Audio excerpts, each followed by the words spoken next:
Hello everyone, this is Jackie back again with another mini vlog.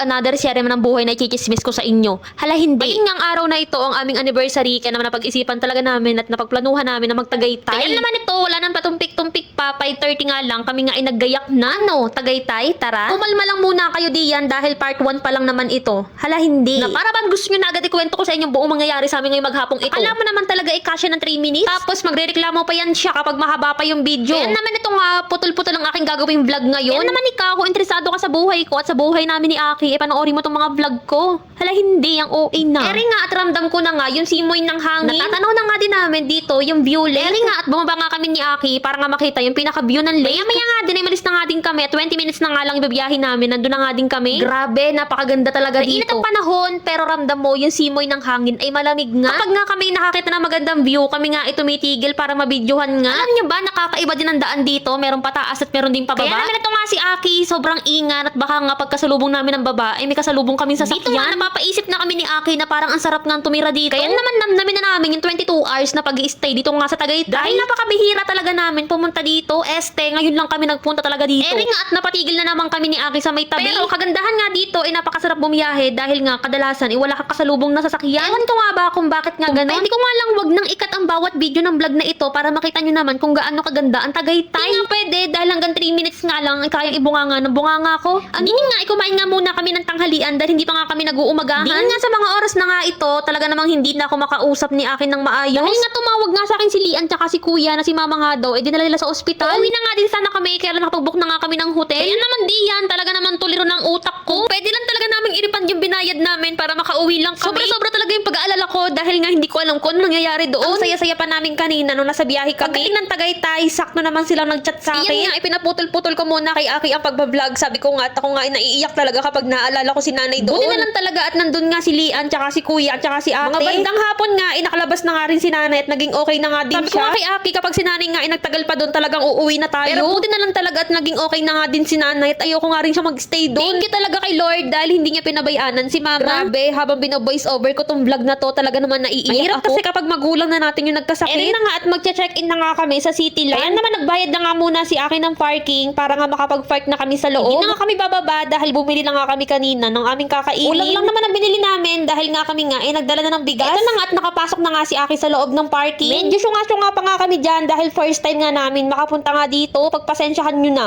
Hala hindi. Huwag kayo mag-alala, next time kami na magtuturo sa inyo. Hala hindi naman dito. Bumaba na ako. Sabi ko kay Aki, ibaba na yung mga gamit namin na nakalagay sa top box. Dahil nga medyo dulo pa siya magpa-park. Ayan naman, ayan nga, binaba na nga niyan lahat. Iniwan ko na nga lang dyan ng helmet ko, kako. Ako na magdadala at wala nga tayong paglalagyan dyan. Ito, inisa-isa niya na lahat ng aming dadalhin sa taas. Hindi ko nga alam kung medyo napa-OA ba yung mga dalahin namin dahil kinabukasan naman ay uuwi na kami. Antay ko na lang si Aki na balikan niya ako dahil medyo dulo pa daw siya magpa-park. Sobrang init na. Alam niyo naman, sayang Kojik. Hala hindi. Anyway, may bayad nga pala yung parking nila dito, 60 per entry. Bakit sa amin 25 lang? Hala hindi. Na nga kami sa lobby, kami nga ay nag-fill up na at nag-iwan nga ako ng isang ID ko. Tapos nagtanong na nga din sila kung ano nga daw yung room namin. Maya-maya nga din ay pinaakit na nga lang din nila kami. Baka naman pwedeng maka-request ulit po sa inyo. Baka naman pwedeng pa-comment ulit kung tiga saan kayo at saan nga nakaabot itong aming vlog. Ngayon pa lang nagpapasalamat na ako sa lahat ng sumusuporta sa amin. Nalaiiyak na ako. Hala hindi ang OA. Paano ba yan? Hanggang dito na lang. See you next vlog.